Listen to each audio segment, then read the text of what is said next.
place. In the Pain arc, Naruto returns to find his village destroyed by Pain, who once sought peace but now brings despair.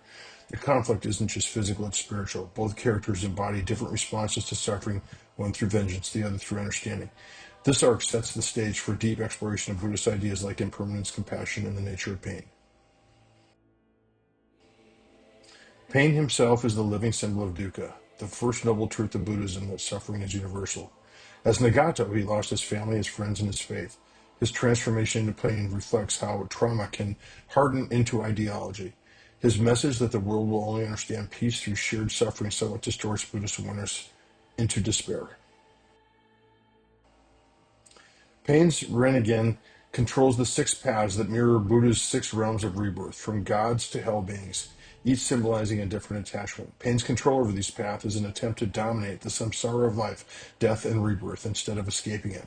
His power becomes a cage, a reminder that mastery without compassion deepens the illusion. Pain speaks of the endless cycle of hatred. With him, humanity's inability to escape revenge. In Buddhist thought, the cycle of samsara, the continual rebirth, is caused by ignorance and desire. Breaking the desire and releasing allows a path to nirvana. Pain seeks to end it by fear and control, and Naruto seeks to break it through empathy. Both wrestle with the same truth. Peace requires inner transformation. Naruto's training in sage mode mirrors meditation leading to enlightenment. On the mountain, he learns stillness and patience and unity with nature, all central to Buddhist meditative practice. His power arises not from anger, but from balance. Sage mode transforms him from an impulsive fighter into a mindful warrior.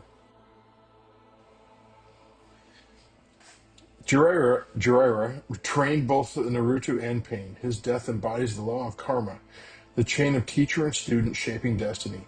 As a mentor, he embodies the Bodhisattva ideal, acting for others' awakening. His final act, leaving clues for Naruto, is both sacrifice and compassion, planting the seed for his Naruto's spiritual maturity.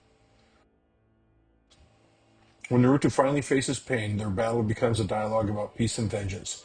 Naruto refuses to kill Pain, breaking the chain of hatred that destroyed so many before him.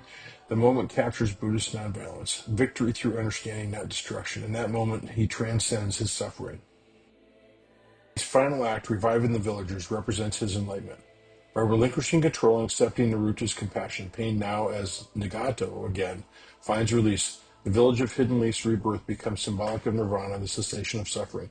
From devastation comes renewal, an echo of the Buddhist idea of awakening ends the cycle.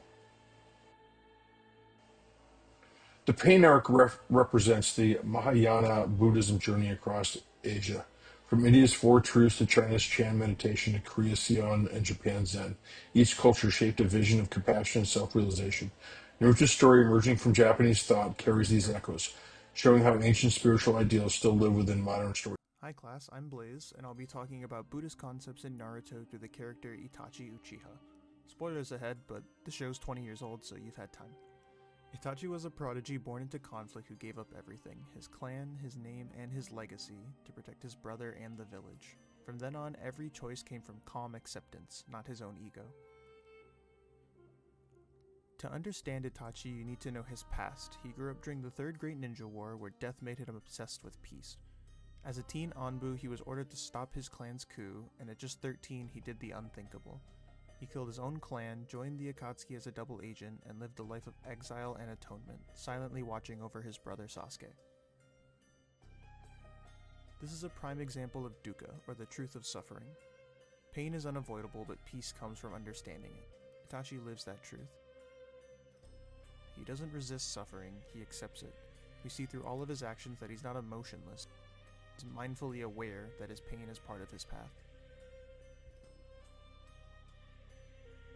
That suffering does have purpose, though. In Mahayana Buddhism, a bodhisattva is someone who takes on pain in order to help others. Itachi does this by living hated and alone so others can live in peace. Every time Sasuke's hatred towards him grows, Itachi endures it quietly because the world's peace matters more than his own redemption. Itachi later contracts a fatal disease, probably from all his trauma, and when he finally faces Sasuke, all of that pain comes full circle. In their final battle, Itachi reaches out and pokes Sasuke's forehead, the same thing they used to do as kids, and he dies smiling. That moment isn't about winning or pride, it's about release. His smile before dying shows that enlightenment isn't found in victory, but in forgiveness and letting go. The next concept is Maya, or illusion. Itachi's genjutsu technique reflects how perception traps people in false realities, much like how hatred traps people in samsara, the cycle of suffering. His Tsukuyomi ability forces others into an illusion, and to escape it they have to realize it's not real, just like how enlightenment breaks ignorance. Itachi eventually frees himself from illusion too. He sees the shinobi world as one big genjutsu, a cycle everyone keeps repeating. When he meets Naruto, he entrusts him with his crow and faith, knowing Naruto can protect both Sasuke and Konoha, something Itachi could never do alone. Finally, there's the Bodhisattva ideal, returning to guide others. When Itachi's resurrected, he could rest peacefully, but instead chooses to come back and help. He gives Naruto advice on how to become Hokage, and how they're the only ones that can talk Sasuke out of continuing the cycle of hatred. Itachi teaches his methods through compassion and belief in others. The basis of Itachi's character is his selflessness. Itachi gives up even his eternal rest to ensure the next generation doesn't repeat his mistakes.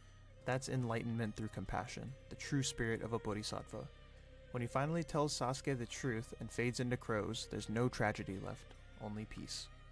If pain represents samsara, the cycle of hatred and rebirth, then Itachi represents liberation from it. He accepts suffering, sees through illusions, teaches compassion, and finally lets go. In a world built on power, Itachi shows that real strength comes from understanding, and that's what makes him Naruto's quietest, most enlightened character.